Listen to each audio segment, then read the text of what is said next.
Connectés. Je vais vous relire ce qu'on disait hier, des rencontres qui font la différence. Nous rêvons d'une Église qui aime Dieu, débordante d'amour les uns envers les autres. Pour ceux qui ont leur Bible, en Matthieu 22, à partir du verset 37.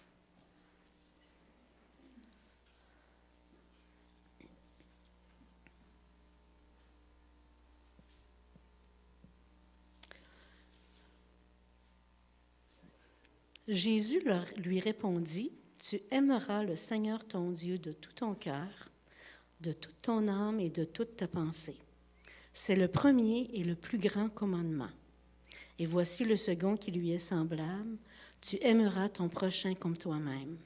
De ces deux commandements dépendent toute la loi et les prophètes. » Connecter, c'est premièrement avoir une relation d'amour avec Dieu.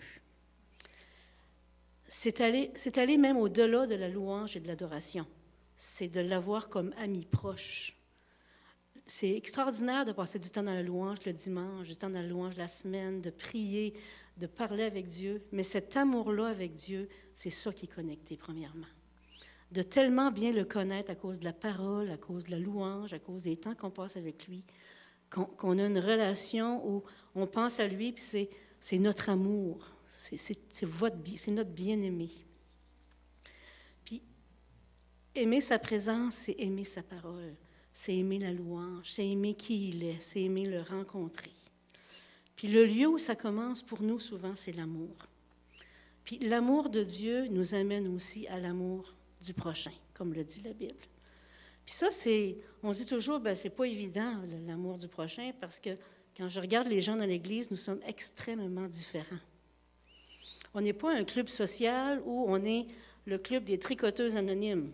On se connaît bien, on s'aime parce qu'on a le même désir, ni le club des fermières ou des étudiants en administration qui ont la même folie pour l'administration puis qui connectent parce qu'ils ont un sujet préféré ensemble.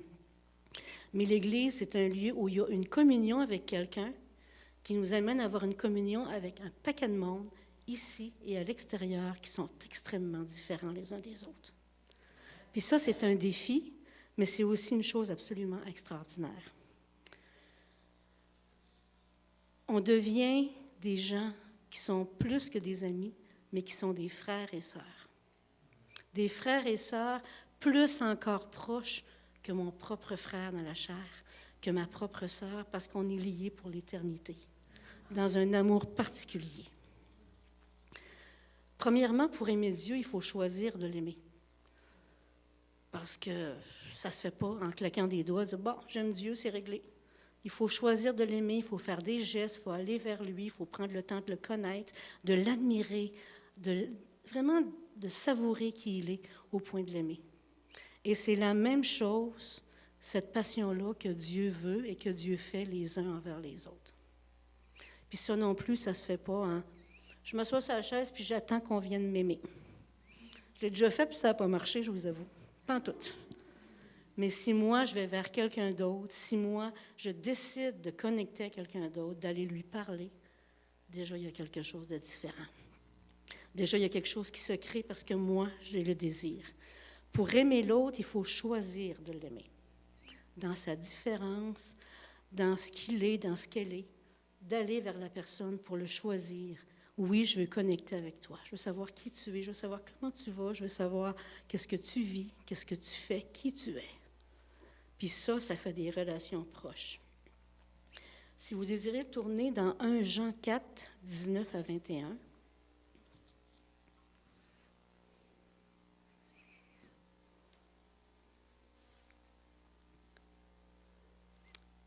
pour nous l'aimons parce qu'il nous a aimés le premier. Si quelqu'un dit « j'aime Dieu » et qu'il haïsse son frère, c'est un menteur. Car celui qui n'aime pas son frère, qu'il voit, comment peut-il aimer Dieu qu'il ne voit pas? Et nous avons de lui ce commandement, que celui qui aime Dieu aime aussi son frère. C'est un choix qu'on fait de décider d'aimer. C'est ça que je le disais tantôt. On va dire « ah, l'amour ». C'est tout un sentiment. Il y en a pour qui c'est facile, tu sais. Elle est tellement aimable. Elle est tellement belle, elle est tellement gentille, elle a tellement des belles qualités. Mais l'autre, je regarde nulle part.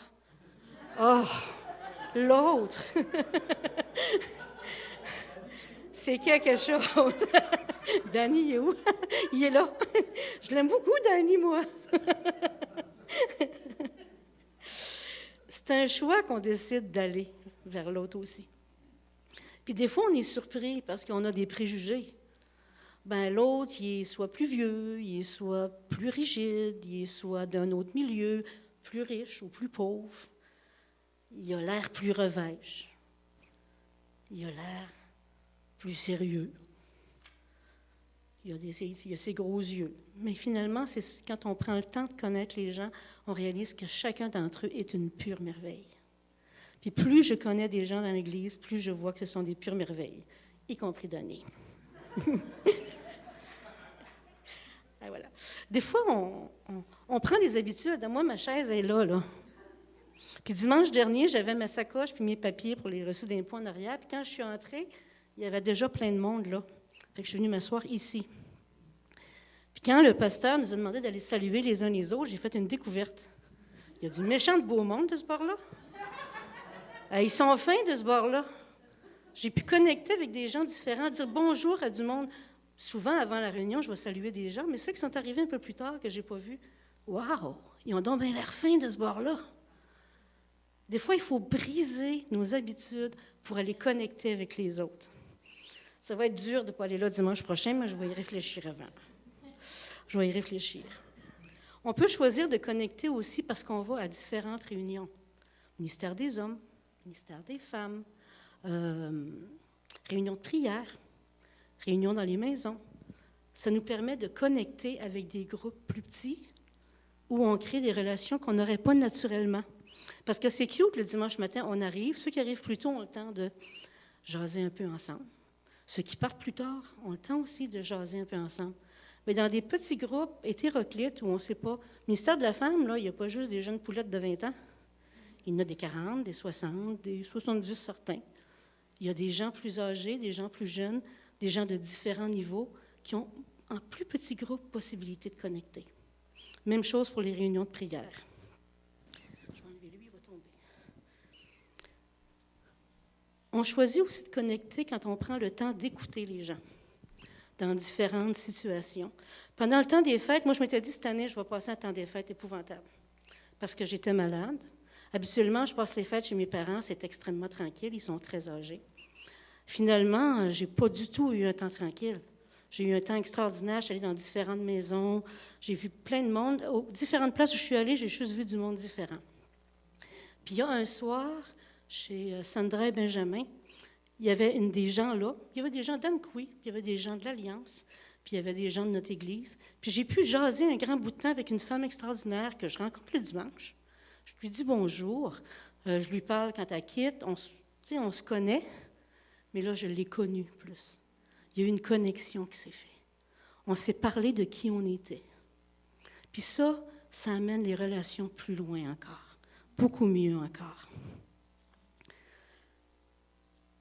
On choisit de connecter quand on s'informe de comment vont les gens. Moi, je me souviens que ma mère me racontait, ma maman, c'est pas quelqu'un de très sociable. C'est quelqu'un qui aimait être tout seul dans son petit coin, qui n'a jamais beaucoup sorti. Puis à un moment donné, elle est sortie pour aller chez la fleuriste à Murdoch dans le temps. Puis elle a osé demander à la fleuriste comment ça va. Et qu'elle l'a su. Elle a dit, je n'ai eu pour 1 heure à l'écouter me raconter tous les problèmes, Mais les gens de l'Église ne sont pas... Il ne faut pas avoir peur d'aller demander, comment tu vas? Qu'est-ce que je peux faire pour toi? Je peux-tu prier pour toi? Hey, si tu vois que quelqu'un a l'air de moins filé, je peux-tu prier pour toi? D'oser aller vers les autres. La connexion aussi, c'est aller plus loin dans des choses qui sont parfois difficiles. Pardonner. Parce que comme on est extrêmement différents à tous les niveaux, ça peut arriver qu'on se blesse. Puis même des fois extrêmement involontairement. La plupart des blessures, c'est même pas voulu. C'est pas quelqu'un qui se met là et dit « Paf, je vais y faire mal, je vais y faire mal, je vais y faire mal. » Non, c'est des situations qui arrivent qu'on ne se rend même pas compte, puis quelqu'un est blessé, ou un conflit, une façon de penser différente. Connecter, c'est dire « j'accepte de pardonner ». Je veux amener l'Église et ma vie plus loin en pardonnant, en donnant, en allant vers les gens qui sont différents de moi. J'ai un petit groupe d'amis extraordinaires. J'ai des gens avec qui je suis assis extraordinaires là, mais il y a plein de monde à connaître là, puis ailleurs.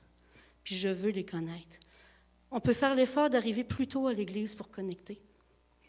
Si j'arrive à 9h30, à 9h35, à 9h40, j'ai moins ce temps-là. Puis si après la réunion, je sors à toute vitesse, j'ai moins le temps de connecter. Mais prendre le temps d'aller voir au moins une personne pour dire « Hey, comment tu vas? Je suis contente de te connaître. On est des frères et sœurs. Ce serait le fun de prendre un café. » D'aller plus loin. D'être capable d'amener des mots gentils, des paroles d'encouragement, des mots d'appréciation. De prendre le temps. Parce que connecter, c'est pas « Bon, je suis allée vers lui, c'est réglé. » C'est un mouvement continu, continuel. De se dépasser continuellement à aller vers les autres, à les connaître, à les aimer, à les apprécier. Je suis allée dernièrement, justement dans le temps des fêtes, dîner le 1er janvier avec 3 couples, des gens que je connaissais, que j'avais déjà vus, mais c'était des gens qui nous arrivaient du parcours. Hey, j'ai appris à les connaître, ils sont-tu assez extraordinaires? C'est pas moi qui ai initié ça, mais c'est des gens fabuleux. Dans ces temps-là, de prendre le temps de voir d'autres mondes, de se laisser aller à se dépasser, c'est extraordinaire. Une chose que j'ai vue, c'est pas moi qui l'ai initiée, qui m'a fait voir à quel point connecter aussi, c'était plus que l'Église. C'est aller vers l'extérieur. Je ne donnerai pas de nom, mais il y a un couple de l'Église qui ont décidé, le 25 décembre, d'inviter des gens de leur entourage qui ne connaissaient pas nécessairement, mais qui savaient étant seuls pour Noël. Tu sais, on peut avoir l'idée, hey, wow, on pourrait faire ça, c'est un peu comme inviter la personne inconnue aux noces, mais ils l'ont fait pour vrai. Ils ont invité des personnes pour vrai. Il y a 14 personnes qui ont été intéressées. Il y en a 4 qui ont dit oui, puis il y en a un qui est venu. Mais ce un-là a été béni. Puis moi, j'ai été invitée à ce souper-là. Donc, une personne qui a entendu parler de Dieu, qui a reçu de l'amour de Dieu gratuitement, ça, là, c'est du connecté de grand luxe. D'aller chercher les gens autour de nous, d'être sensible aux gens qui pourraient avoir des besoins. Puis pas juste parce que c'est Noël, mais parce qu'il y a des gens qui ont des besoins tout le temps. Il y a une chose qui, pour moi, est un désir extraordinaire, je le demande souvent en prière le mercredi soir, c'est de voir les gens qui ont connu l'Église revenir. Combien de gens sont sortis parce qu'ils étaient blessés, parce qu'il y avait eu des problèmes, peu importe les raisons, ça n'a tellement pas d'importance. Mais j'ai un désir profond de voir ces gens-là revenir et connecter encore avec leur Dieu, puis avec leurs frères et sœurs. Puis je sais qu'à partir de là, l'Église va grandir d'une façon où on va avoir encore plus le cœur ouvert pour accueillir ceux qui vont venir, ceux qui vont accepter le Seigneur. On va avoir le cœur ouvert pour recevoir les gens. Parce que Jean 13, 35 le dit, à ceux-ci, tous connaîtront que vous êtes mes disciples si vous avez de l'amour les uns pour les autres. Une dernière anecdote qui n'était pas prévue, mais qui m'est arrivée comme un cheveu sur la soupe. Samedi, j'appelle mes parents toutes les semaines parce qu'ils s'ennuient, ils sont tout seuls. Donc j'appelle chez mes parents samedi, puis habituellement, je parle toujours à papa. C'est lui qui prend le téléphone, c'est lui qui jase. Mais là, il n'était pas là, j'ai parlé avec maman. Puis elle me dit, demain, elle dit, tu vas aller à ton église? Je dis, oui, oui. Elle dit, j'aimerais ça. Elle dit, je l'aime, ton église. Elle appelle ça la religion Pentecôte. Elle dit, je l'aime, la religion Pentecôte. Elle dit, si j'étais à Rimouski, j'irais. Je le prends comme un compliment. Là, elle me dit, ton frère a dit, à Montréal, il a l'air malheureux. Il a l'air triste quand j'y parle. Il a passé les fêtes tout seul. J'avais compté à quel point j'avais été bénie. Elle dit, peux-tu appeler ton frère et lui dire d'aller à la religion Pentecôte à Montréal? J'ai fait « wow! » Wow, wow, wow! Tu sais. Elle a compris qu'il y a de l'amour. Elle n'est même pas ici. Mais elle a compris, elle a reconnu que l'amour qu'on a les uns pour les autres, c'était Dieu. Puis ça, c'est incroyable. C'est incroyable. Amen. On va continuer en faisant un chant. J'en ai choisi un, mais je vais peut-être avoir besoin d'aide. Dani, si tu veux bien. Je vous donne un commandement nouveau, tu le connais-tu? Non? Bruce, parle-y.